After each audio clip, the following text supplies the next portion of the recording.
Good evening, welcome, thanks for coming tonight. I'm Jonathan Rowson, Director of the Social Brain Centre here at the RSA. It's a great pleasure to welcome you and to have a full room. And welcome at home if you're watching on the live audience. This event is being recorded, so if you can put your phones to silent, please. But we're also very keen that you tweet if you're into that kind of thing, so by all means keep it on to tweet, but keep it quiet. Now it's my great pleasure to have our second of events on the spirituality series. I wanted to just briefly reflect on, for those who weren't there on the first one, which was the feedback. It was a mixture of wild enthusiasm, how great it is we're speaking about this again. Someone said it's like opening a window and being able to breathe more easily for those who had these feelings but didn't have the public forum to talk about it. On the other hand, I was always very keen that we spoke about spirituality not as some ungrounded, completely amorphous thing, but with some anchors. And one of those anchors was sort of grounded in what we understand about human nature. And the other was that we thought a bit about its practical application and what sort of public value we could give it and how to clarify that. And the feedback from the last event was, I want more of a spiritual experience. I want more of, where was it? I didn't feel transformed by the event. What was happening there? And I was like, well, sorry, it's an RSA public event. We do our best, but and the other kind of feedback was, like as I say, a really positive one of, it's great that we're talking about this, when's the next one? So this is the next one, and I'm very happy to introduce my former PhD supervisor and good friend, Guy Claxton. Professor Guy Claxton has written a great number of wonderful books, including Harebrained Tortoise Mind, The Wayward Mind, books about Buddhism, broadly about cognitive science. In the last sort of 5 to 10 years, a focus on education with a sort of theory of building learning power that's really been right at the top of sort of international thinking on how we should transform schooling and education. But that's not the only hat he wears. I've known him in other capacities, and he has a wonderfully rich range of intellectual resources to call upon, one of which is a sort of critical inquiry into spirituality, which we'll hear about tonight.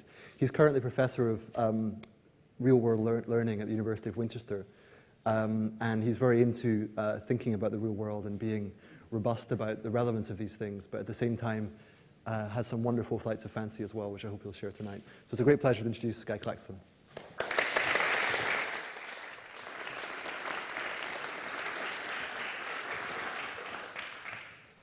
Thank you very much, Jonathan. If you've come looking for enlightenment, this is going to be another disappointing experience for you.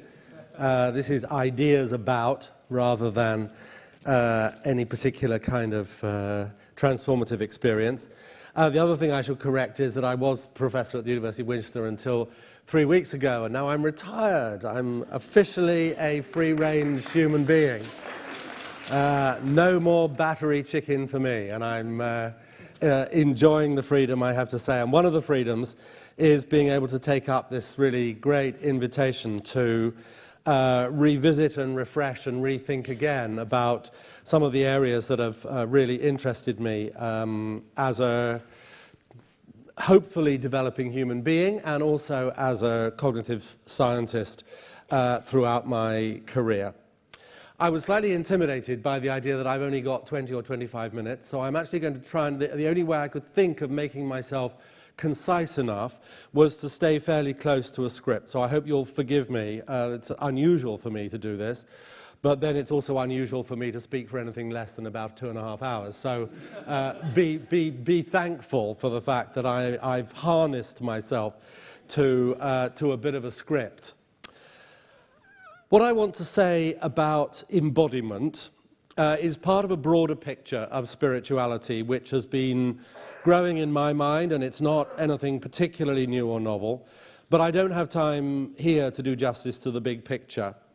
But to make sense of what I want to say about embodied spirituality, I do need to kind of state my main conclusions of this bigger quest a little bit baldly. To my way of thinking, spirituality and religion originate in a particular kind of felt experience.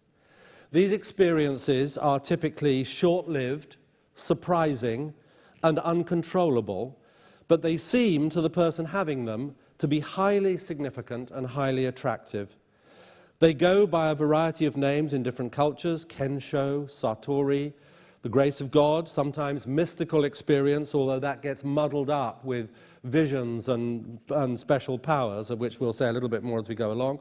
Peak experiences. To try and be reasonably neutral, I'm going to call them simply glimpses, with a capital G. Spiritual practice on this view is at root the attempt to recapture or stabilize such glimpses, to make them home ground rather than holiday accommodation. Religions are originally codified and organized sets of such practices. They often develop around an individual who seems to have cracked this quest for stabilization. A Jesus, a Muhammad, a Siddhartha Gautama. Their fleeting glimpse seems to have been held steady. Such people offer promise. If I did it, so can you. And a path. Follow in my footsteps.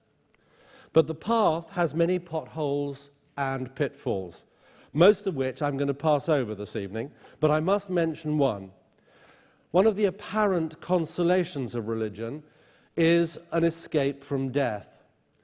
People's anxieties about death are attributed to a physical body that will inevitably let them down, and they're encouraged to find solace in a world of abstract but indestructible forces and entities, such as the immortal soul, Almighty God, reincarnation. Mind and pure thought are good and higher, body and emotion are traitorous and lower. So mind and body are split and set at odds with each other. And it's that split that I want to try and offer some thoughts about healing tonight. Glimpses involve an apparently miraculous Yeats called vacillation, which many of you, I'm sure, will know. It beautifully captures several of the recurrent features of a glimpse. Imagine Yeats, or yourself, sitting at a window table in Starbucks, on the Strand, perhaps. My 50th year had come and gone. I sat, a solitary man, in a crowded London shop, an open book, an empty cup on the marble tabletop. While on the shop and street I gazed, my body of a sudden blazed. And 20 minutes, more or less, it seemed so great my happiness that I was blessed and could bless. As I say, that contains a number of the features which we'll unpack as we go along. But the first and the one that I want to highlight in this talk this evening is the physicality of that experience. My body blazed. Let me show you some other quotes. This slide shows some other glimpses taken from a database of thousands gathered over the years by the Alistair Hardy Religious Experiences Research Centre, originally at Oxford, now based at the University of Wales in Lampeter. I've highlighted some of the commonly occurring elements, again, particularly the very physical ones. Let me read you a slightly longer extract from one of those reports from that database. It's also set in London, this time on a commuter train, and it's from a few years ago. Vauxhall Station on a murky November Tuesday evening is not the setting one would choose for a revelation of God. The carriage was full. I cannot remember any particular thought process which may have led up to that great moment. For a few seconds only, I suppose, the whole carriage was filled with light. I felt caught up in a tremendous sense of being within a loving, shining purpose. In a few moments, the glory had faded. All but one curious, lingering feeling. I loved everyone in the seats around me. It sounds silly now, and indeed I blush to write it, but at that moment I think I would have died for any one of those people. I seemed to sense the golden worth in all of them. As you'll see, people reach for a variety of metaphors and images as they attempt to describe their glimpses. But it is possible to discern a common core of qualities that many of these experiences share. And as I said earlier, I'm going for the moment to ignore, perhaps to the disappointment of some of you, the more exotic or florid versions of these experiences, visions, premonitions, and so on, that sometimes, but by no means always, accompany these glimpses. I personally think a good case can be made that such dramatic, eye-catching aspects of these experiences are accoutrements rather than of the essence, but I don't have time to pursue that here. The left-hand side of this slide summarizes some of what we might call the structural features of the glimpses. They're surprisingly common.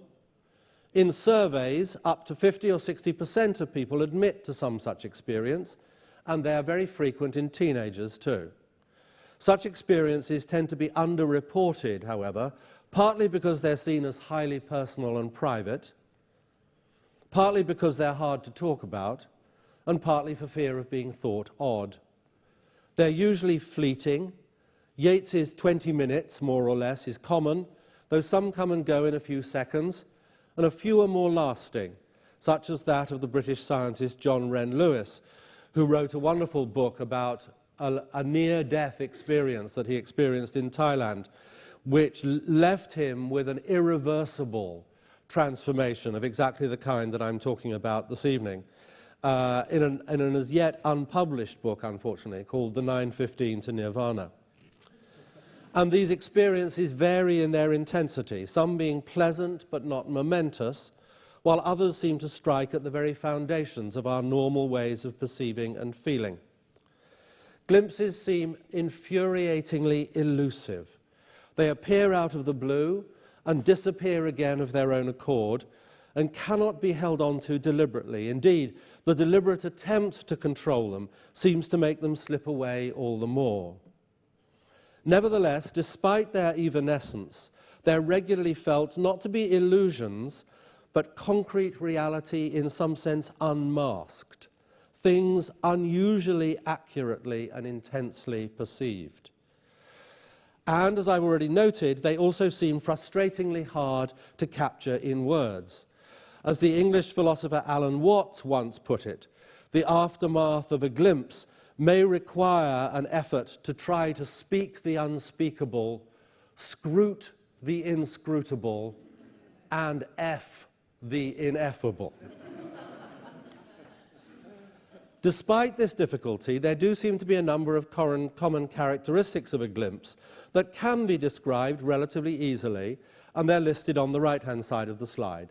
First, there's the physical burst of vitality and aliveness, often described, as in the extract on the previous slide, as brightness, energy, warmth. In the yogic traditions, this release of pent-up vitality is referred to as Kundalini and is often sought through deliberately targeted exercises. In the language of cognitive science, we could describe this phenomenon as an abrupt intensification of perception, both in the so-called special senses that detect different kinds of energy from the external environment, and also in interoception, the awareness of the internal state of the body itself. Normal experience seems muted and attenuated by comparison. Secondly, there's a felt shift from separation to connectedness, from being an individual, somewhat isolated observer looking for connectedness to being essentially and intimately connected. The Benedictine monk, Brother David Steindl-Rast, has described this as a spontaneous shift from longing, from a sense of looking for connection, to belonging, to feeling that one is already embedded and connected. The English mystic Douglas Harding used to describe human beings as built open, but often suffering from an illusory sense of closedness and self-containment. Normal life seems rather lonely by comparison. The flip side of belonging is care. One of the most compelling facets of a glimpse seems to be the liberation of affection. Instead of being too busy to care, you notice what needs doing to look after the people and the environment around us, and we naturally do it. It's as if we no longer waste time trying to decide who's worthy of our affection, by virtue of their familiarity to us or being morally deserving, but like the man on the train, simply because one sees the golden worth in everyone. Normal life seems, rather sheepishly to me certainly, to be self-centered and ungenerous by comparison. Then there's a feeling of ease, as a complex weight of considerations and concerns seems to drop away, and life appears radically simplified, though not at all simplistic. Rabindranath Tagore once said, "It's very simple to be happy. It's just very difficult to be simple." A glimpse seems to reveal the truth of that in direct experience. What is glimpsed is a world in which there is greater trust and less worry, in which mystery or uncertainty do not seem to constantly need explaining and understanding, but simply can be met as they appear. Normal life seems stymied by second thoughts and conflicts of interest by comparison. So I'm suggesting that spirituality and religion start not from a system of belief or observance that offers comfort and meaning, but generically from a first-hand glimpse of a different way of relating to the vicissitudes of life. And this shows up not as a thought, a wish, or an interpretation, but as a direct experience. It is seen and felt, not construed or imagined. It is embodied. Well, can science add anything to our understanding of what these glimpses are, where they come from, what their validity might be, and how they could be earned, or at least encouraged?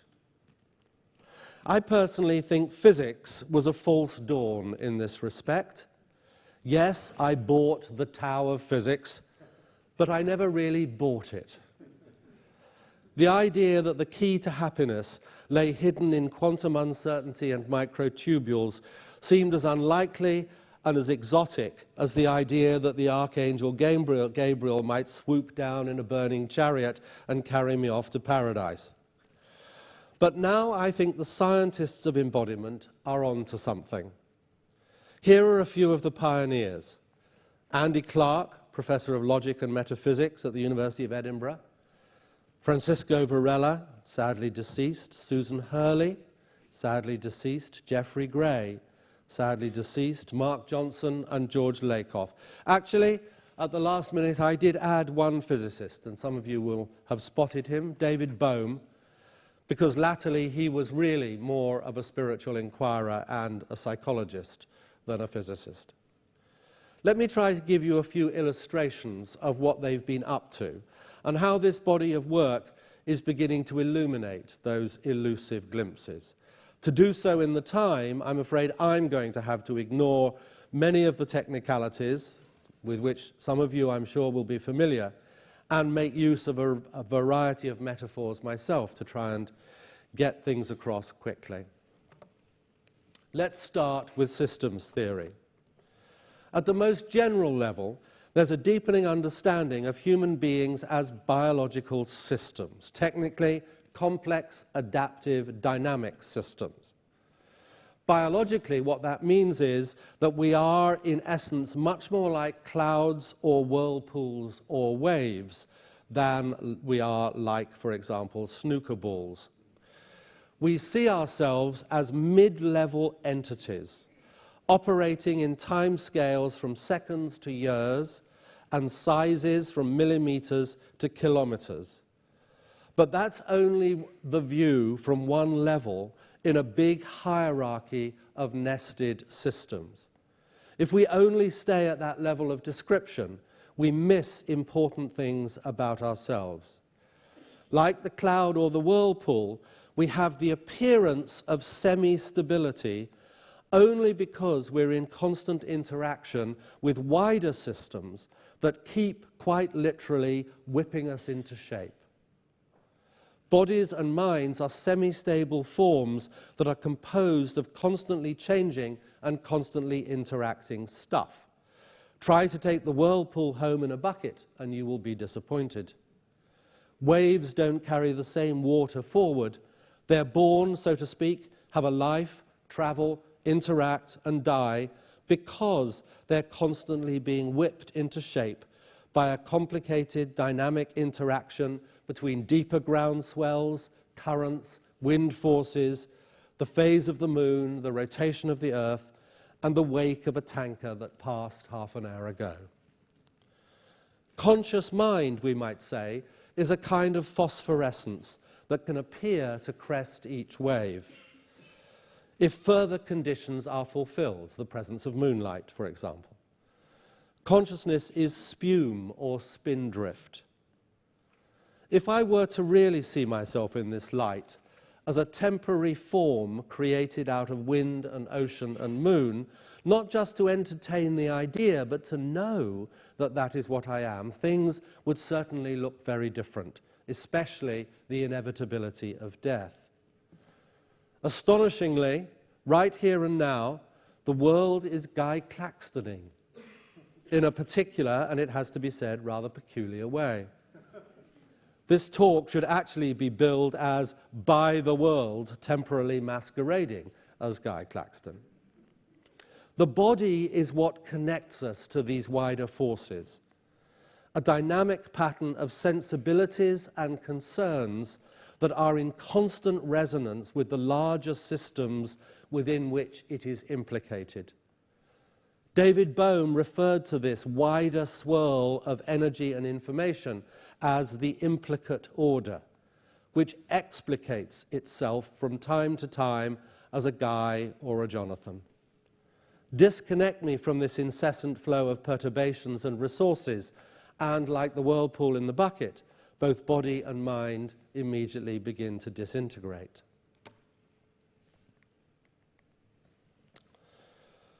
The body is much more sensitive to this myriad of shifting influences than the conscious mind. Under controlled conditions, which these aren't, I could have flashed you those eyes that came between the two Jackson Pollock pictures so quickly that you would not have been aware of seeing anything at all. But within 50 milliseconds, your amygdala would have fired up and your body already sending bursts of adrenaline to muscles and heart, and parasympathetic impulses to your gut to dampen the ongoing process of digestion. You may or may not be aware of these repercussions, but you won't know where the blip of threat came from. We're specially built to reverberate to the social world. Digitally enlarge the size of the pupils slightly in a photograph, and I will describe the person as warmer and more attractive than with the smaller pupils, and I won't know why. I won't have spotted consciously the difference, but I will have been changed by them. Mirror my body language in a subtle way, and again, without knowing why, I will trust you more. Show me a clip of a friend in pain, and my brain will automatically squirm in sympathy. Through the body, I am deeply ecological, profoundly and ceaselessly in conversation with the physical and social milieu in which I am embedded and from which I am continually emerging. Like the wave, I am made up, concocted by the world around me. Like a mobile phone, I may look like a lump of stuff, but I am actually a quiver with information, whether I'm currently checking myself for messages or not. So says the science of embodiment. The view that consciousness gets is a very partial and in some ways inaccurate reflection of all that activity that is going on below stairs. In this familiar figure, the Kanitsa triangle, there is no white triangle lying on top of the black figures, slightly brighter and slightly in front. What consciousness sees is not what's there, but a useful, plausible guess about what's probably there, which in this case is wrong. Out of the swirl, the body-brain constructs a semi-stable image, our world, which isn't an accurate representation of what's out there, but a tissue of useful but fallible predictions about how things would change if I did various things like moving my eyeballs or reaching out my hand or smiling. We actually see the world in terms not of what is so much as what I expect to be able to do about it. If my concerns or priorities change, so does the world. Hills look steeper to tired people. Coins look bigger to hungry children. My current state of bodily needs, resources, and capabilities is constantly being relayed to the brain, where it infuses all of the central or higher level processing of which I'm so proud. This is a figure that just shows a contemporary version of the complexity of that constant interaction and resonance between brain and body. As the work of Antonio Damasio shows, we know our values first by getting a visceral sense of right and wrong. Jonathan Haidt has written very well recently about the embodied underpinnings of our morality. We get a feeling of better to go this way or doesn't feel so good to go that way. That's a much more valid and stable basis for our sense of morality or ethics. As you will know, I'm always tickled by this research finding. There's a man whose name I forget, who's devoted much of his life to this research, which has shown beyond a shadow of doubt that in the philosophy sections of university libraries, books on ethics are stolen more frequently than others. People's sensitivity to these bodily promptings, their ability, our ability to hear and to heed these intuitions, predict how well we make these value-laden decisions. By the pricking of my thumbs, something this way comes, turns out, sometimes at least, to be the most valid form of cognition. Even the understanding of abstract language is underpinned by the body and its capabilities. When I read a sentence like, Guy gave a lecture, my brain's motor system is instantly and irresistibly primed to move my hands outward from my body, so fMRI studies show. If I have to respond to this sentence by moving my hands inward to press the appropriate response button, the motor system gets conflicting messages and the response is slowed down.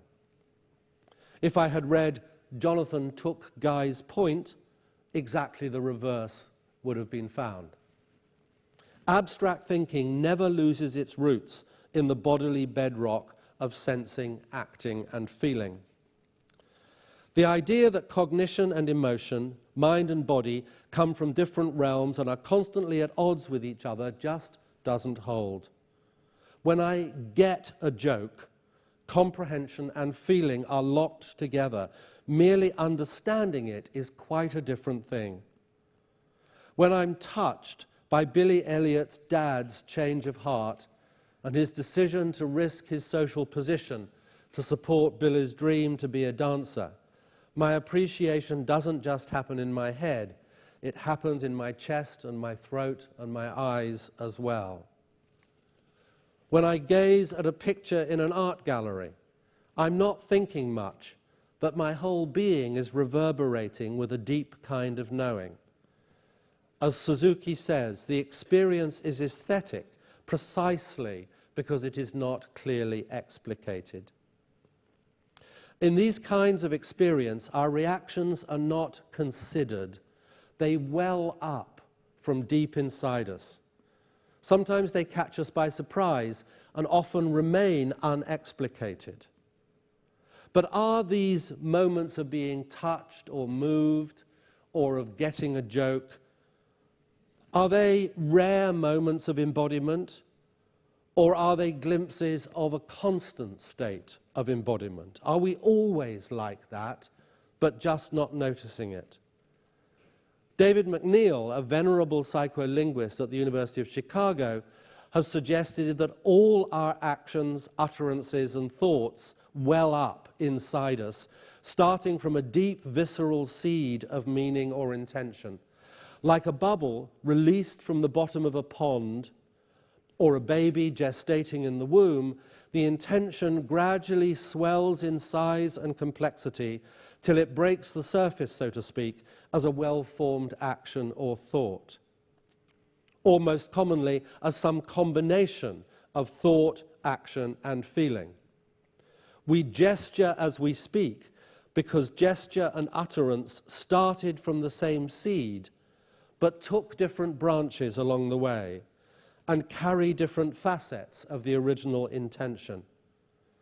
Our default way of knowing is simultaneously linguistic, affective, and enactive. In fact, it takes effort and sophistication to decouple these systems and to imagine ourselves to be, whether ideally or in fact, calm, rational beings.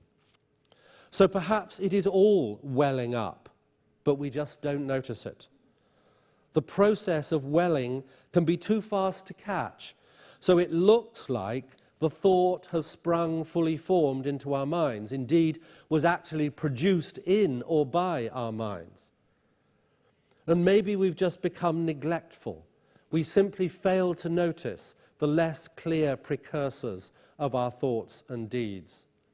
Instead of sensing the real origin in the dark recesses of the body, we invent a more proximal cause called will or volition, or more usually simply I.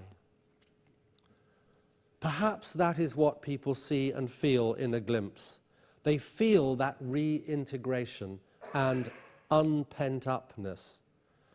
They feel the fertilized egg of thought embedded in the immune system and the digestive system and in smooth and striate muscle. Maybe what Julian of Norwich really said was, all shall well, and all shall well, and all manner of things just well up. Perhaps the very idea of well-being is inherent in those glimpses. Though I have to say, when I was writing this lecture, playing with the multiple meanings of the word well reminded me, unfortunately, of a Peter Cook sketch in which he explained that his wife was not a well woman, not at all a well woman. She really hated being lowered down the well every morning. If embodied cognition is right, we are capable of badly misconstruing ourselves. We commonly see ourselves in a distorting mirror that minimizes the importance of our bodies and the ecological connections that extend therefrom, and exaggerates the importance of the bubbles of conscious thought. A lot of trouble and anxiety is created by that distorted image. Mere inconveniences get blown up into matters of life and death, for example. But that false reflection does not affect the actual workings of the body-brain-world system that I actually am. I always carry on, always have carried on, being an ecologically connected and as unconsciously influenced as I always was. And occasionally, if I'm lucky, I get a glimpse of my biological Buddha nature or the Godhead. I see behind the mirror, and for a few minutes, all the habitual weightings in my neural networks get reset. In this new light, I find that much of what I had been treating as disastrous turns out to be humorous. The lonely bubble is instantly transmuted into a reverberating network of connections. And a vast conscripted army of neural sensors and sentries, the massive continual deployment of frontal lobe inhibition that I had thought necessary to keep me out of trouble, is suddenly redundant. Those neural sentries strip off their uniforms and start to party. No wonder the world looks brighter and the interoceptive system suddenly pumps up the volume. Of course the world looks luminous and the body blazes with warmth and energy. Where else is all that pent-up neural activation going to go? Now it's time for me to stop welling and perhaps pipe down and let someone else have a chance to well more exuberantly. Thank you very much.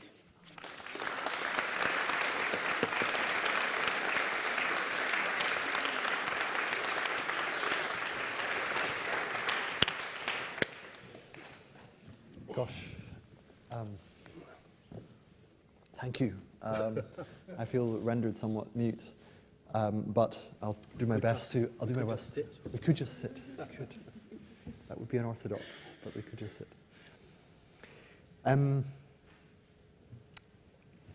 Well, where do you start? I mean, it was such a wonderful talk, and I, at several moments, wanted to ask you something before being moved along to something even more intriguing and charming. I suppose the question that comes to me is the one that I'm guessing most people will be asking, which is broadly, what follows. There's a sense in which it's a beautiful overview of both a certain vision of spirituality and also its deep roots in the body. But at the same time, you mentioned the spiritual practice is partly about trying to consolidate and experience these things more often. And you've mentioned that our everyday consciousness is sometimes a kind of false consciousness because we're disconnected from our body. So I suppose the question would be, how much do we know about getting back in touch with that visceral reality that you painted? And what stops us? Why if it's so evocative and beautiful and that is our birthright in some sense, what keeps us from it? I can't suddenly, yes, thought processes, ingrained habits of thought. I mean, it's what the mystics of all stripes constantly talk about. I mean, the veil is tightly woven, and it's quite hard to penetrate it.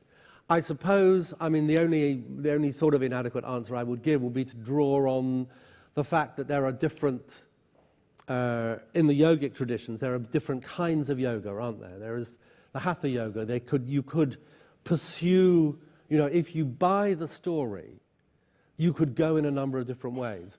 If you're an intellectual like me, you might find intrigue and comfort and even an inspiration through the explicit story, through the understanding itself, the Raja Yoga route. You might want to hang out with people who seem to you, rightly or wrongly, to somehow or other be glimpsters in their own right, right? People who seem to, I'm phrase making tonight. That's a nice one. I'll go with that. To be a glimpster. Okay. Well, we've had banksters, so okay, sure. we could have glimpsters, couldn't we? Or there are a range of different paths that you might take, and some of them might be more potent, and some of them might just be a matter of kind of individual being the right kind of track to follow for a particular kind of personality at a particular point in its development. Sure. So I find, people like me and Sue Blackmore would find that the scientific understandings are not just intellectual. They are, I feel it. I feel inspired. The metaphor of myself as a wave is kind of, I feel it, I feel that it has transformative potential. It has yet to fulfill itself, I'm sorry to say, but it might have some potential. All right. Talking of that, I mentioned earlier you wear many hats. One of them is a kind of scientist giving lucid third-person accounts of usually cognition. But if you can, you also have a very interesting history in this respect, and whether you could share something of your first person, where you come to this from. Because in my experience of these discussions, people often secretly want to know that. So as far as you feel able, so you can share. Not at all. It's up, but just as far as you feel comfortable. Out me as a pathster. Well, look at it this way. I'm happy to be outed. It's If fine. you have a lot of respect in the academic world, it's rare to also want to highlight the importance of some of these things as well. Sure. And I did, I have form in this. I mean, there was a period of about 8 years when I was lecturing at the University of London in various guises, in various roles within the University of London, but I wore orange robes and insisted on being known as Swami Ananda Geha and was associated with a particular teacher. So being outed doesn't discomfort me terribly. But I've swum around in lots of different... But I had a slide, Jonathan, that when I was having to prune this down under the fierce glare of Mary imagined in my head about, not going on for too long, I had a slide with some of my heroes, some of the glimpsters who I've found particularly informative, and they would include Osho, Rajneesh, Ram Dass, a variety of people who I hang out with, Stephen and Martine Batchelor, a range of different people. Although Stephen Batchelor comes to mind because he did once describe me as being a bit of a spiritual autograph hound. I used to go around showing off about the number of people who I'd done retreats with. But I haven't done that for a while. Whether something rubbed off on me, as for others to say, I think. What intrigues... Ask my wife. Okay. What intrigues me is you've come to a view of cognition where, it's quite, I don't know if you call it materialist, that might be too strong, but there's certainly a view that, you mentioned that quantum mechanics is not the way to go, and really the deeper understanding of the body, which many, I think, will find intriguing, but others might find somewhat troubling, as if it's sort of deeply rooted in this world and not in any other kind of world. Yep. And that might also be in contradiction, or at least in tension, with some of these sort of past experiences and people you've admired. Mm-hmm. So how do you reconcile those kind of different things? Ultimately, it doesn't really matter, I don't think, what your metaphysics or what your belief, whether you entertain in some sense, the reality of things that science finds hard to explain, that kind of thing. But wearing my scientist hat, I find it much more interesting and challenging and thought-provoking and productive to try and see how far I can push a material basis for some of the more profound forms of human experience.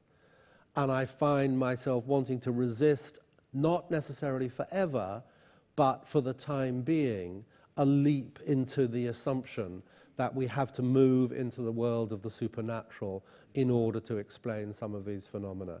So I'm a pragmatist in this respect. Great, thank you very much. Okay. So I'll open it up to everyone else now. I realized a second ago that I forgot to mention the hashtag is hash RSA spirituality. So while those questions keep coming, if anyone wants to use that, I'm sure some of you have found it already. We have hash glimpster. Well, there's lots of, intimations of hash one way or the other. I wanted to open up to everyone else now. So if you have questions, and don't leave it to the very last minute, do sort of get in early, as it were. So we have 1, 2, 3, and we'll take from the internet first. Matthew, please.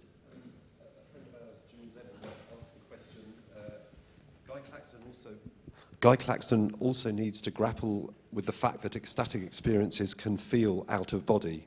For example, near-death experiences. What's happening there? Great.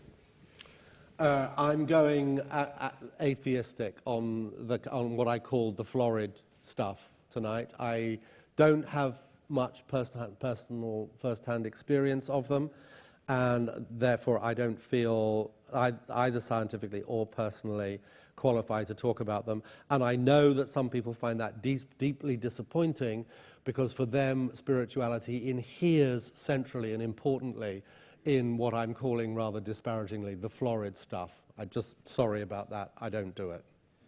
Okay, so just to probe a little bit there, because I wonder about the notion of out-of-body experience as such. Are you sort of saying there's no such, not that there's necessarily no such thing, but in your worldview there's no such thing? Sure, I'm sure there are those experiences, but there are accounts of how they might arise within an embodied, materially based system, which some people, for whom those experiences have been astonishingly impactful and transformative, find demeaning, and other people find plausible. I think people battle in that territory, which I don't particularly want to go into, because they come at it with strong feeling, about, I don't want this explained away because it has meant so much to me. And that, of course, has to be respected, whatever the truth of the matter. Okay, if you wait for the mic, one at the back there first, and then we'll move down to the side here. Yeah, I was very interested in the Suzuki comment on Japanese art, that at the heart of certain Japanese art, I would hasten to add, sure. there is this sort of pregnancy in the expansiveness of the deep spaciousness of the landscape. I'm on for good or for bad, a particular kind of spiritual journey, and recently I have found myself being gonged. I don't know if anybody's experienced this, but this is becoming very close to ancient gongs that have their source, I think, in Sumatra and also parts of Iraq, where where one is open to the sound vibration. And in these experiences, which are becoming wider, deeper, more exciting, more unpredictable, more alive, I have experienced in the session the imminence, the pregnancy of deep spaciousness. I can't really describe it more than that. So I think what I'm wanting to say is that sound vibration, and I think vibration and the connection with physics is very important in the bodily route into more profound, more fulfilling life experience. And this is starting to change the direction my life is going to take, because it is so connected. Guy, so vibration. Thank you. Yes, sound. I mean, that's just another, it's not a avenue that I've explored, and certainly there is a huge amount that you can't say in 25 minutes.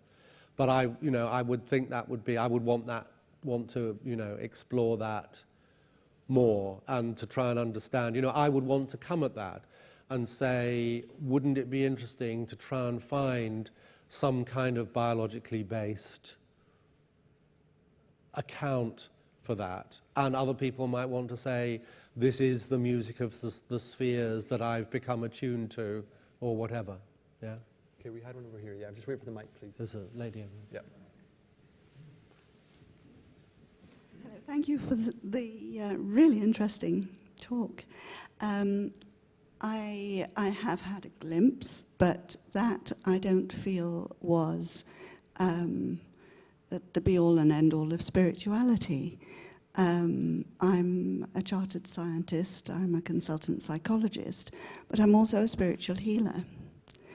And I use spiritual energy in my everyday work. I'm very practical about it. It is very effective. And to me, spirituality isn't ecstasy. It isn't some sort of metaphysical or intellectual idea. It is being. And the energy for me is very fine and has its intelligence. Thanks very much. Absolutely. Spiritual energy. Yeah. How can we make sense of it? Does that mean something to you, spiritual energy? What does that actually mean? Or what kind of meanings can we give that? Yes, it does. It does mean something to me, and it sort of takes, I want to have a longer conversation. It takes me into a territory that's somewhere in the borderland for me between beginning to invite in things that I would find hard to account for in my material world, and also, it's a space to have interesting conversations about where the material and the non-material might meet. But again, it's not an area that I know much about, so it's hard for me to comment, really. Great. Well, if you don't mind, just quite a few questions to get through. I hope we do get a chance to talk later, though. A question at the front here. Yeah, just right at the front, thanks.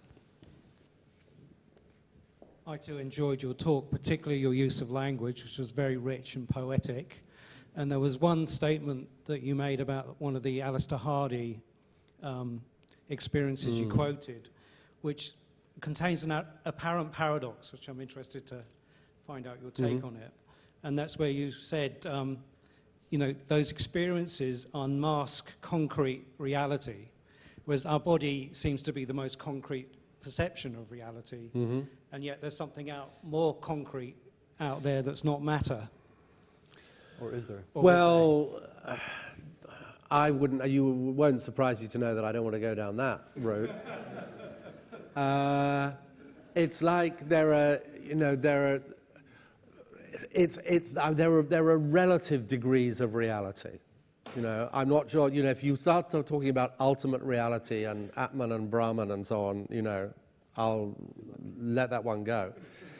But, I think it makes perfect sense to me to say any biological system constructs a reality, an Umwelt, which is partly a reflection of what's going on out there and partly a reflection of the kind of material that is resonating with what's going on out there, and you can't pull those two things apart. And that in particularly complex organisms like human beings, there might be an accretion of misconceptions which render the world that shows up to you rather more dubious or approximate than other versions of that world might be. I don't have a problem with that. If you start taking me further than that, then we'll need a drink or two. Okay, great. Okay, hang on. We've got quite a few questions, and we're almost certain they're going to sort of run out of time. So what we're going to do is grab a few as we go. Guy, I'll try to keep track of them. You can also pay full attention. Yeah, good. And we'll go whisk through about 5 if we can. Okay. So we'll begin with one here, please. As a devout atheist, would your talk have been any different if the word body had been replaced by the word brain? Having read Daquile and Newberg, for example, and their work on the neurophysiology of mystical experience, it seems to me that neurophysiology holds out a much better explanation of what we mean by spirituality than the body. Great, I think that's clear. And one at the back there, please. Thanks. It follows on well from that, but I think I'm coming at it from a slightly different perspective. You talked about ethics and you talked about morality with a big picture of the brain behind you. And I'm interested in that because I think I need to go back and watch this talk again to kind of understand some of the nuance around that. But what implications for morality does your vision have? Is there any such thing outside of the brain that ethics talks to? And if so, what does that relate to karma about? Relate to karma. Okay, run over your dogma. Okay, so we have one at the front here, but there was a few more en route. So maybe the gentleman here, please. Yes, please. I wonder if you can comment on this question. It seems to me that a very large proportion of the world believes in something, some power above that can help them.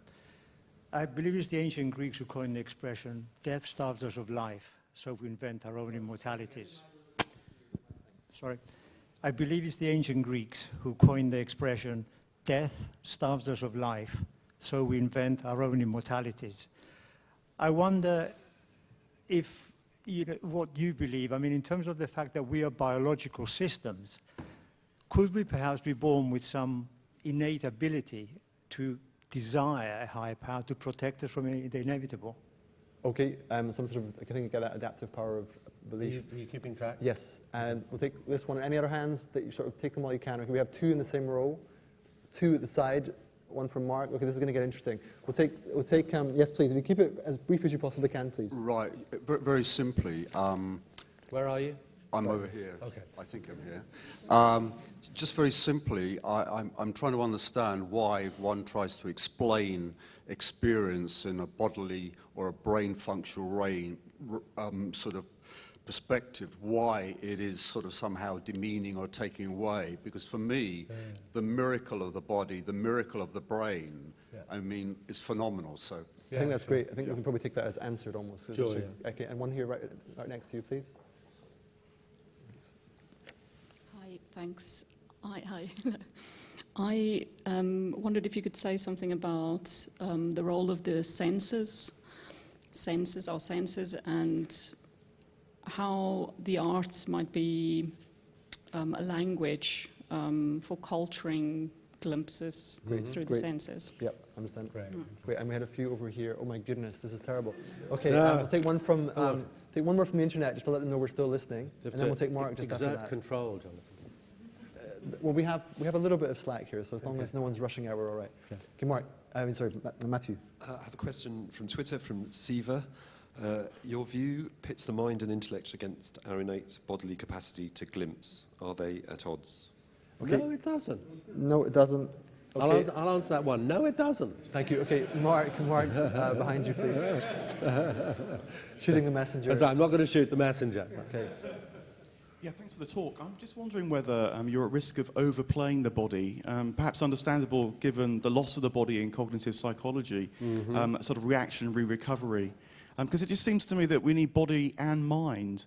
You think of music, you think of maths, even seeing a face as a face and not just eyes and mouth.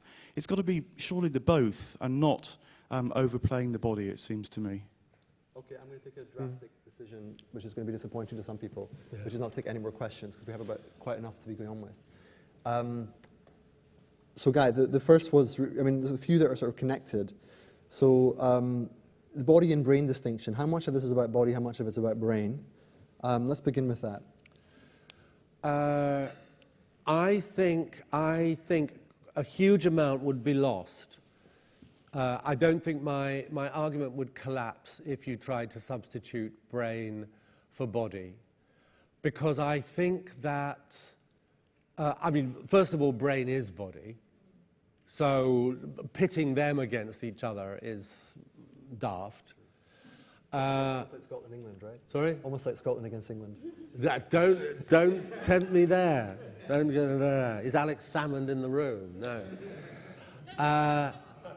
But I think, there's been a huge fascination with the brain as sort of the center of intelligence, and the frontal lobes do this, and latent inhibition does that, and the inferior parietal, da-da-da-da. But what is stunning is that the brain is even more the servant of the body than it is the master. It's method produced by bodies for helping to coordinate and synthesize their increasing complexity. So the body is the primary unit that discovers it has need of a brain. Looked at from that point of view, you can't just see yourself as a brain in a vat and say, but the body is just, I was going to put this in my talk, Francis of Assisi, who was it who talked about brother ass? It's just the kind of, this animal thing that I'm hitched to. As Ken Robinson says, academics see their body as a way of merely getting their brain to a meeting. Thanks for it's that. not. So I insist on the embodiment rather than embrainment. And then similar question in some ways, rather than brain-body juxtaposition, a sort of senses-body juxtaposition. And how important are the senses in this, and to what extent can they be sort of encultured or sort of cultivated through arts? That's it's a really important question, because what the arts do, my example of Japanese art speaks to me, but also poetry and a whole the whole title of this talk, the whole reminding us, and I think it's worth putting the hyphen in, reminding us that much, if not most, if not query all, of what we call our cognition has essential, necessary, visceral and emotional aspects to it. And cognitive psychology has done, and as a reflection of Enlightenment science broadly, has done a big disservice to our understanding of the richness and multiplicity of the ways of knowing which are available to us, which come out of our being. So I think the arts are crucial, as indeed are many other avenues, but the arts are absolutely crucial ways of reminding us of this richness and complexity and integratedness. Sure. And to come back to Mark's question, are we in danger of overdoing this? I mean, it's a very important corrective maybe, but do you think there's a danger of sort of going too far with the body?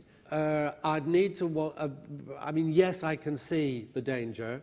I don't think that I went too far, and I'd want to have a more detailed argument about where I might have over-egged it a bit. But yes, partly this is a kind of plea for a rebalancing, and therefore perhaps an overcorrection. But I think, you know, if you were to put a gun to my head, I would stick by a mixture of kind of cognition and intuition, which underpins what I said. Great, and embodied cognition and intuition at that. Good. So I'm not sensing any immediate exodus, so a couple more minutes, because this is a big question the gentleman asked about creating our own immortalities. You mentioned earlier that one of the things about the body was that it's the experience of death. So just on this idea that, you know, if one of the ways you connect to spiritual worldview is a sort of sense of your own mortality, which you feel very intensely when you sense your heart, your pulse, and so forth, isn't it entirely natural that we should reach for something beyond the body that's going to... Well, I don't know about natural. It's entirely understandable. Whether it's deeply sensible or not, I don't know. Because it might, you know, you might be wrong. It might ultimately let you down. Or you might be right. Who knows? But I would rather go with, you know, Steve Jobs or that famous commencement address of his at Stanford, where already ill, he talked about the imminence of his own death being the most powerful focuser for his choices, his prioritization, his sense of purpose and fulfillment in this life, moment by moment. When I was a long time ago in the 1970s, I don't know if any of you are old enough to remember this, we read a series of books that may or may not have been, probably were part fiction and part fact, by a man called Carlos Castaneda. Remember him? One or two of you were nodding. And I remember it doesn't really matter to me whether they were fact or fiction or not, but there was a phrase that always rang in my mind when Don Juan said to Castaneda, "When your death makes a gesture to you, an enormous weight of triviality drops away." And I like that. Not that I'm waiting for the gesture. But when it comes, I hope I will react that way. Great. Well, if I can make a gesture, thank you very much, Guy Claxton.